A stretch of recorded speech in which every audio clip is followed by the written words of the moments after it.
Ya, taib. Kemudian selanjutnya wa an ibnu Umar radhiyallahu anhuma qala kana an-nabiy sallallahu alaihi wasallam yazuru Quba'an rakiban wa mashiyan fayusalli fihi rak'atain muttafaqun alaih. Wa fi riwayatin kana an-nabiy sallallahu alaihi wasallam ya'ti masjid Quba'in kulla sabtin rakiban wa mashiyan wa kana ibnu Umar yaf'aluhu. Bukhari Muslim meriwayatkan dari Ibnu Umar radhiyallahu anhuma bahwa Rasulullah Shallallahu alaihi wasallam dulu selalu datang ke Masjid Quba untuk sholat 2 rakaat. Satu riwayat menyebutkan di riwayat Bukhari bahwa Rasulullah Shallallahu alaihi wasallam selalu mendatangi Masjid Quba di hari Sabtu. Ya, selalu mendatangi Masjid Quba di hari Sabtu, kadang jalan kaki, kadang naik kendaraan. Quba ma'ruf, ya orang sono semuanya tahu. Quba itu jarak antara Quba dengan Madinah sekarang kalau nggak salah 3 kilo, kalau nggak salah. Uniknya oleh pemerintah sono sekarang, oleh pemerintah dibuatin jalan lebar biar untuk jalan kaki itu bisa. Sekarang ini kalau mau jalan kaki dari depan masjid itu lurus saja udah, nanti ketemu masjid Quba, ikuti jalan aja udah 3 kilo ketemu Masjid Quba. Nah, Rasul itu setiap Sabtu datang ke Masjid Quba, baik jalan ataupun naik onta. Konsepnya gini, Rasul itu dan para sahabat kangen sekali dengan umroh, pengen sering-sering umroh, pengen sering-sering umroh, pengen sering-sering umroh. Tapi Madinah dengan Mekah itu dekat atau jauh? Jauh, Pak. Berapa ratus kilo? 400 sekian. Ya, 400 lebih, kurang dari 500 tapi 400 lebih. 400 lebih itu sini mana coba? Jogja mungkin ya. Semarang, Jogja, jauh kan? Jauh, Pak. Jadi nggak bisa sering-sering umrah, jauh. Makanya Allah memberi keistimewaan kepada orang-orang yang di Madinah untuk mengunjungi satu tempat. Mengunjungi tempat ini nilainya sama dengan umrah. Sebagian ashabus sunan meriwayatkan Rasul bersabda, siapapun yang bersuci di rumahnya, kemudian datang ke Masjid Quba, sholat 2 rakaat seperti umrah. Hampir semua yang ke Madinah itu menziarahi Quba, hampir semuanya, karena memang ada keistimewaan seistimewa itu.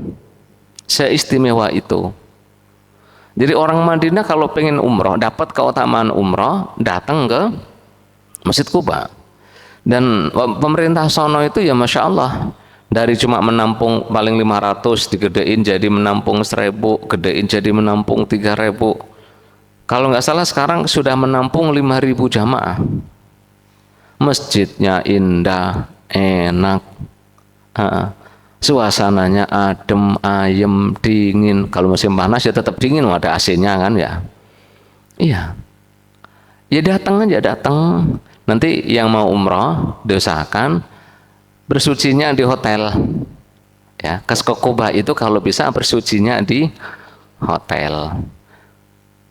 Batal di tengah jalan ya mau nggak mau wudu lagi di Masjid Quba. Kamar mandinya juga banyak, bagus. Memang itu mazarat tempat-tempat yang persinggahan diziarahi di Madinah. Tujuan utama ke Madinah, salam dengan baginda Nabi, ziaratu qabrin Nabi sallallahu alaihi wasallam, dan sholat di masjidnya Nabi.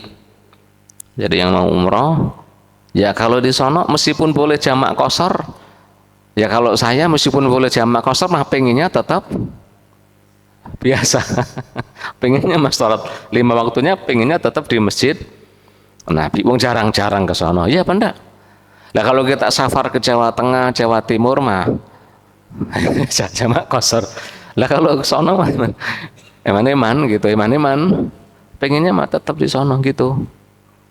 Maghrib ya berangkat ke masjid, isya ke masjid, pengennya gitu.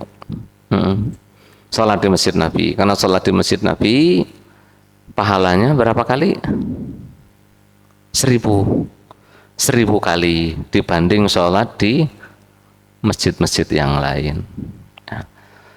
Kemudian juga yang ketiga ke masjid ini Kuba, ya Masjid Kuba. Di situ datang sholat 2 rakaat. Biasanya berkunjung ke syuhada Uhud, ziarah kubur, ya syuhada Uhud. Terus kemana lagi?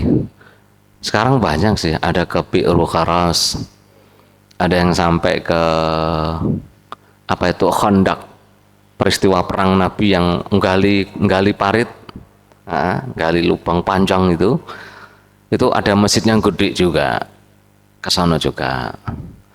Ke kebun kurma, wis macam-macam lah. Yang pernah umrah rata-rata sih ke situ ya. Lihat gunung Uhud, perang Uhud dan sebagainya. Badar malah jarang. Kadang ke Hudaybiyah, ya semoga sesuai dengan yang diajak travelnya. Cuma jangan lupa untuk pergi ke Masjid Kuba. Pergi ke Masjid Kuba, sholat 2 rakaat. Pahalanya seperti umrah. Iya. Terus kemudian hadis ini kata Ibnu Hajar Al-Asqalani menjadi dalil dibolehkannya kita mengkhususkan hari untuk berbuat baik. Fathul Bari dibuka saja. Rasul mengkhususkannya hari Sabtu. Umar bin Al-Khattab itu datangnya, kalau Umar bin Al-Khattab itu datangnya enggak hari Sabtu. Ya. Bentar, Anda ya'ti masjidah Quba'in yaumal isnaini wa yaumal khamis di Musnad Al-Bazzar. Ya, bahasanya Umar bin Al-Khattab itu selalu mendatangi Masjid Quba di hari Senin dan hari Kamis. Boleh kita mengkhususkan waktu untuk berbuat baik. Dalilnya ini, Rasul sempatnya hari Sabtu, Umar sempatnya hari Senin dan hari Kamis datang ke Masjid Quba untuk sholat, datang ke Masjid Quba untuk sholat.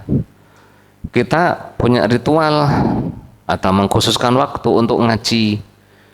Hari Ahad ngaji, hari Ahad ngaji. Kadang pada subuh Ahad ngaji, pada maghrib Ahad ngaji. Boleh seperti itu? Boleh. Ya dalilnya apa ini? Rasulullah mengkhususkan 1 hari, yaitu hari Sabtu, untuk mengunjungi Masjid Quba dan sholat di dalamnya. Wallahu a'lam bishawab.